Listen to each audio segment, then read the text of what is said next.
I've been building this Raspberry Pi Pico controller, and 3D printing's great for this kind of thing, but sometimes the plastic prints leave a little bit to be desired.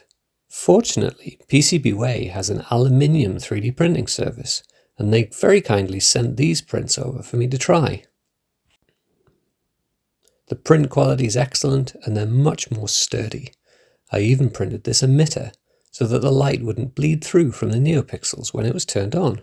So instead of this, it looks something like this.